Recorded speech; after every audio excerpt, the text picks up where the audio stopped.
Every day, something dramatic happens in the Caribbean that affects our lives. We'll give you the details. We'll give you the facts on Caribbean Perspective with Eddie Frederick. Here's Eddie Frederick.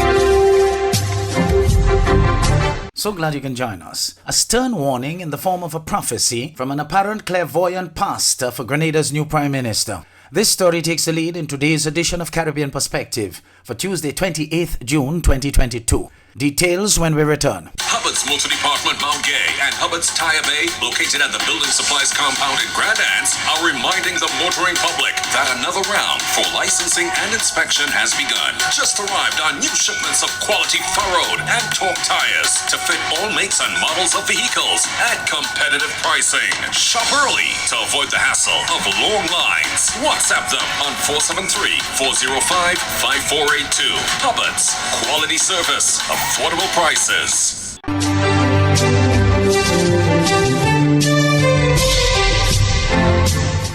Welcome back. A regional pastor, Michael Jr. George, who prophesied that change was coming to the Grenadian political landscape, as guided by God's own hands, continued to prophesy that great things are coming for Grenada in this new dispensation. But the new administration of Prime Minister Deacon Mitchell has to follow the following 7 things that God instructed him to share. 1.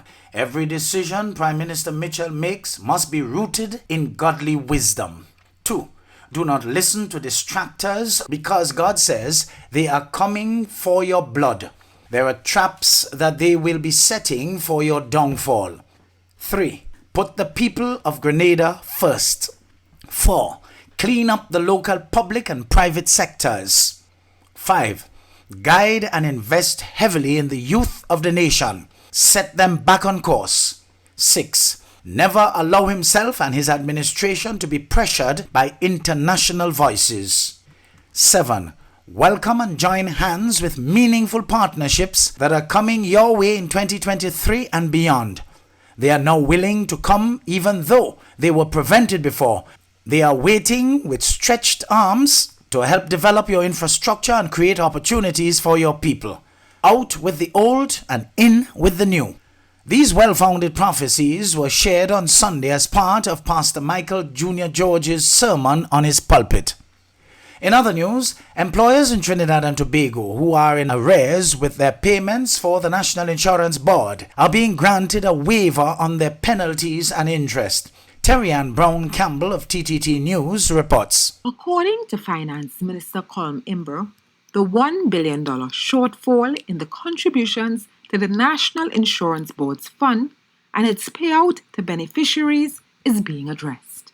Speaking at the organization's 50th anniversary celebrations on Friday, the minister spoke of one immediate solution to increase contributions. Is to, for the second time, implement a waiver of penalties and interest on arrears overdue national insurance contributions.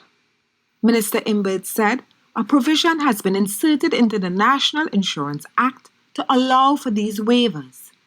He described the waiver as a short-term solution and outlined a more permanent solution.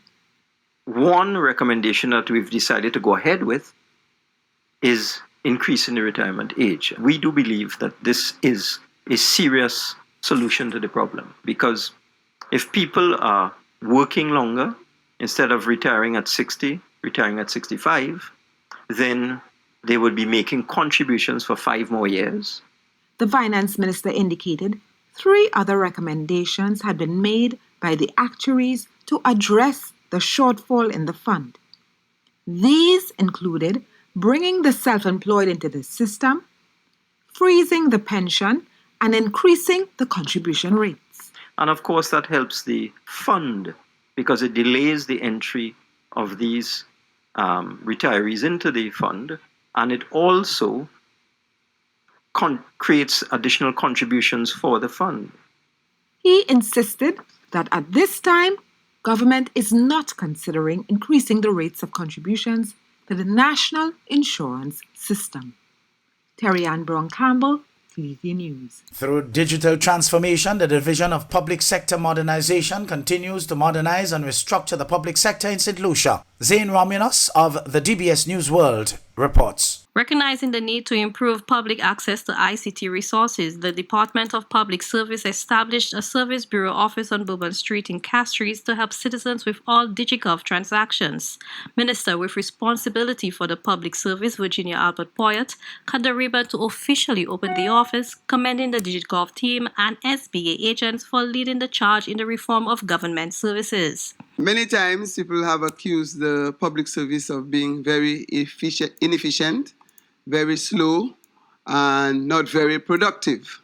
But government has come up with a strategy to expedite the work of the public service. And you are actually leading the charge and getting things going. Daryl Montrup, the Permanent Secretary of the Department of the Public Service, recognized the space as part of the government's responsibility to respond to citizens' needs. DigiGov is part of government's attempt at being responsive so that people could access the services online without having to face some of those backlogs and challenges presenting to a particular office. So they could do this remotely. They could do this from home. They could do this from anywhere they have the access to the technology. But we also recognize that not everyone has access to that at home in the private spaces. Hence the reason why we've created this particular space. Sheila Imber, Deputy Permanent Secretary at the Department of Public Service, emphasized the DigiGov platform's ability to improve public service efficiency. With the DigiGov, the services are available online, and as a result, the services are intended to be more efficient.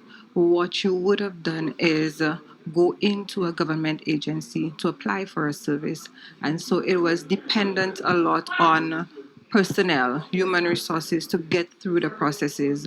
With the DigiGov, these processes have been streamlined, and so they've become more efficient. Public Sector Modernization Director Marlon Narcis explained the purpose of the Service Bureau office and its broad goals. The idea here is for us to open up this office to the public so that they could come in and apply for services. In fact, one thing that we're about to do is, when we launch this site, is to allow all persons who are willing to do online payments and application for their service to walk in here and get those services right away. SBA agent Brittany DeLay outlined some of the services that would be available to the public at the SBA office. Our Service Bureau office in Castries. What we do, we help the customers with government services. Currently we have 154 services going on, but right now SBA agents, me and 4 other team members, we actually doing birth, death, certificates. We also do renewal of driver's license and other transport services. Other services available at the SBA office includes registering for accounts, applying for e-services, making online payments, and receiving status notifications. The DigiGov SBA offices are open Monday to Friday from 8 a.m. to 4:30 p.m. For the DBS News World, I am Zane Romulus.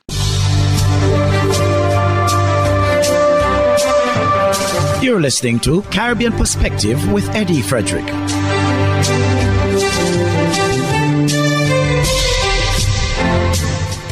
At least one Commonwealth member is promising investments that would in turn benefit developing nations. TVJ's Janella Precious is in Kigali, Rwanda, and filed this report as the Commonwealth nations gather for the organization's summit. Most, if not all, of the leaders are now in Kigali. You're actually watching footage of them heading to a state dinner at the convention center. I like to call this the calm before the storm, because tomorrow it is a full working day. One of the criticisms of a forum such as this is that it's all talk and no action. Well, today, the UK Prime Minister Boris Johnson made some bold pronouncements as it relates to trade and investment, and he's promising that small island states will benefit. On the 6th of July, we're launching a new preferential trade system for 65 developing countries, including Rwanda and 17 other Commonwealth members, liberalizing our tariffs, getting rid of those pointless tariffs, the tariffs that are totally vexatious, that cost more to collect than the revenues you get from them. Abolishing nuisance tariffs, they exist. and improving our rules of origin to make it easier for all our countries to benefit. We've also been hearing a lot about the blue and green economies. Mr. Johnson singled out the African continent for investment in this regard. It's great to announce that the British International Investment is putting £160 million into hydropower in Africa, creating 180,000 jobs, including here in Rwanda, while at the same time cutting carbon emissions, generating electricity for 3 million people. To matters on health now, there is an ambitious agenda to eradicate malaria by 2030. The Prince of Wales actually believes this can be done. I very, very much welcome this determination and that we are not turning our back on a job unfinished. After all, ladies and gentlemen, the Commonwealth is uniquely placed to help the world in this effort. We need only recall the Commonwealth's commitment in 1987 to end polio and how close we are now to reaching that goal, even if we have faced setbacks over the years. Shut up and resign, says the WPA to Vice President Bharat Jagdeo, considering the recent Vice News report on corruption in Guyana. Here is more from HGP's Travis Chase. Pointing out its disgust at the revelations released in the recently aired Vice News program on corruption in Guyana, which also implicates Vice President Bharat Jagdeo, the Working People's Alliance has recommended 3 things. 1, the invitation of a reputable international organization to do a thorough probe. 2, the parliamentary opposition to demonstrate its outrage by immediately filing a no-confidence motion against the government in the National Assembly. And 3, a broad-based anti-dictatorial popular movement to force the government to act and to simultaneously combat the rapid rise of this new manifestation of dictatorship. Until this is done, WPA's political scientist Dr. David Hines is saying to Vice President Bharat Jagdeo to shut up and resign. And we have to let Exxon, the oil companies, and all the other international actors know that you're dealing with a rogue government. And we have to make that case to them, that we welcome investment in our country, but you are investing in a country that is ruled by a rogue government. The WPA says that Mr. Jagdeo has developed his own private network through which he conducts government's business and begs the question, how many more Mr. Sus are swirling around Mr. Jagdeo and operating in Guyana? This man is doing government business in his house, running it with his own little men, Mr. Su. Now, if there is Mr. Su that is facilitating Chinese investment, there must be a Mr. Hines who may be facilitating Beijing investment, and a Mr. Putin who's facilitating Russian investment, and Mr. Singh who's facilitating Indian investment. Already, there is a call for government to hire international auditors to investigate the award of large-scale contracts in the wake of the Vice News publication that casts the spotlight on alleged underhand dealings, mainly with Chinese investors. For the WPA, it has no confidence in the government to impartially probe this matter. A word can mean a book. You know, when he said, Mr. Su is my friend, he's saying more than that. He's saying more than that. He's saying Mr. Su is my agent. After a Vice News report on Sunday last titled Guyana for Sale, in which Vice President Bharat Jagdeo was reportedly recorded during a private meeting at his mansion saying that his friend and tenant, Guyanese-based Chinese businessman Su Zhirong, handled all agreements, and he, Mr. Jagdeo, is in government and assists with government's side, calls have been mounting for the VP to resign. Jagdeo is already on record saying that the Vice News report did not find any evidence to implicate him in corruption. What is at stake here? Is Mr. Su your agent? So shut up and resign. He shut up and resign. The WPA believes that the Vice President is not operating without the blessing of the President and government. Travis Chase, HGP, Nightly News. Hubbard's Motor Department Mount Gay and Hubbard's Tire Bay, located at the Building Supplies compound in Grandance, are reminding the motoring public that another round for licensing and inspection has begun. Just arrived on new shipments of quality furrowed and torque tires to fit all makes and models of vehicles at competitive pricing. Shop early to avoid the hassle of long lines. WhatsApp them on 473-405-5482. Hubbard's, quality service, affordable prices.